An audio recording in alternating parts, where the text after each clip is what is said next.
नमस्कार. आपल्या भारतात इतके सण साजरे होतात ना की ते शब्दात व्यक्त करता येत नाही. निराळच. छठ महोत्सव ही मी पहिल्यांदाच अनुभवला. आपल्या महाराष्ट्रात ही छठ पूजा मी कधीही पाहिली नव्हती. इथे माझी एक मैत्रीण बिहारची आहे. तिने व तिच्या आईने ही पूजा केली आणि त्यांनी मला या पूजेसाठी बोलवलं. मी ऐकलं होतं, टी व्हीवर पाहिलं होतं की छठ पूजा असते, पण त्याचं महत्त्व मला माहीत नव्हतं. मी मागच्या 4 दिवसापासून हा सण अनुभवते आणि खरं सांगते, सणवार व्रत तर सगळेच करतात आणि ही जी छठ पूजा दिसायला छान वाटते तेवढीच खूप कठीण आहे बरं. पहिल्या दिवशी असतं नहाय खाय. त्यामध्ये दुधीची भाजी, चणा डाळ टाकून करतात. दुसरा दिवस असतो खरना. त्या दिवशी पूजा करतात, प्रसाद देतात. त्यात हा तांदूळाची खीर गूळ टाकून केलेली असते, केळ आणि एक छोटीशी पोळी आणि केशरी रंगाचं कुंकू लावतात नाकापासून कपाळापर्यंत. मलाही लावलं होतं. तिसरा दिवस असतो तो सूर्यास्त अर्घचा. त्यामध्ये सर्व प्रकारची फळे, ठिकुवा हे सर्व त्या सूपमध्ये भरून कपड्यांनी बांधून एक एक करून ते त्या पूजेच्या ठिकाणी घेऊन येतात. सर्वांनी मिळून एक एक सूप ते पूजेच्या ठिकाणी आणून दिलं. छोट्या मुलींनीही त्यामध्ये सहभाग घेतला. आपल्या इथं जसं जागरण गोंधळाला उसाची मांडणी करतात, परडी भरतात, त्याचप्रमाणे छठ पूजेतही तशी मांडणी करतात. पण इथे एवढा मोठा ऊस आणायचा कुठून ते शक्य नाही.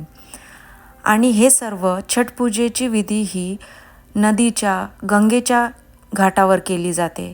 पण इथं ते शक्य नाही, म्हणून त्यांनी इथे छोटेसे असे पाण्याचे टब तयार केले आणि त्यामध्ये सतत गरम पाणी टाकत होते. ते तुम्ही व्हिडिओच्या सुरुवातीला पाहिलंच असेल.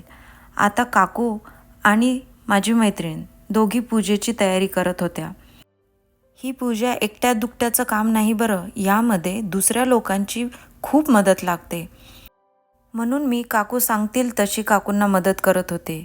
मी त्यांना याचं महत्त्व विचारलं तर काकू म्हणाल्या, छठ पूजेचं महापर्व घरातील मुलांसाठी, परिवारासाठी आणि सर्वांच्या आनंदासाठी करतात. आता काकू पाण्यामध्ये जाण्यासाठी तयार होत होत्या. त्यांनी पदरामध्ये विड्याचं पान आणि सुपारी याची गाठ मारली.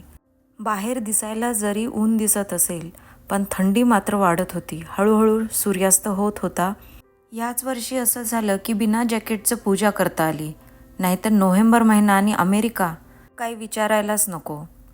काकूंनी थोडंसं पाणी घेऊन आंघोळ केली. त्यानंतर दोघींच्याही पदरामध्ये हळद आणि केशरी रंगाचं कुंकू लावलं आणि मग एक एक सूप त्यांच्या हातात ठेवण्यात आलं. मी पण एक सूप उचलून काकूंच्या हातामध्ये दिलं. काकूंनी ते सूप घेतलं आणि स्वतःभोवती एक प्रदक्षिणा घातली. नंतर मी माझ्या मुलीसोबत काकूंच्या त्या सुपाला जल अर्पण केलं.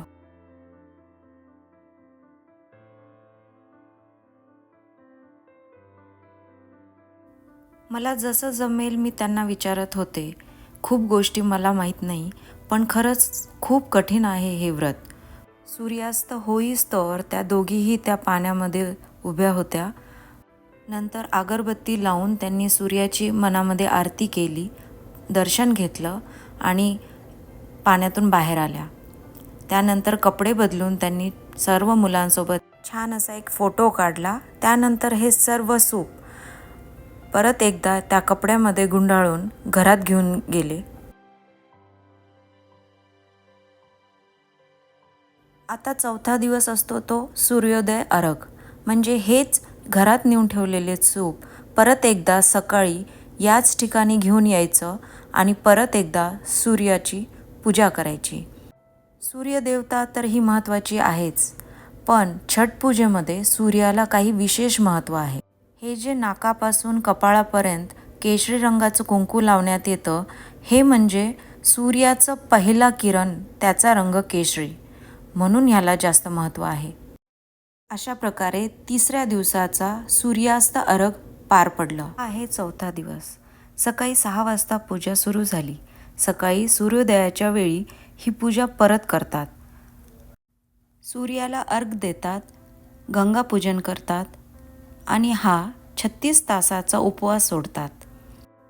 मुलांची सकाळी शाळा होती म्हणून मला पूजेला जाता आलं नाही, पण माझ्या मैत्रिणींनी मला हा व्हिडिओ शेअर केला. हे व्रत खूपच शुद्ध आणि पवित्र आहे, इतकं की यात स्वयंपाक करण्यासाठी चूल पण नवीन बनवतात, नवीन भांडे आणतात. असा हा छठ महापर्व 4 दिवसाचा संपन्न झाला. कसा वाटला हा व्हिडिओ नक्की कमेंट करून सांगा. आणि हो, माझ्या व्हिडिओला लाईक आणि सबस्क्राईब करायला विसरू नका. पुन्हा भेटू.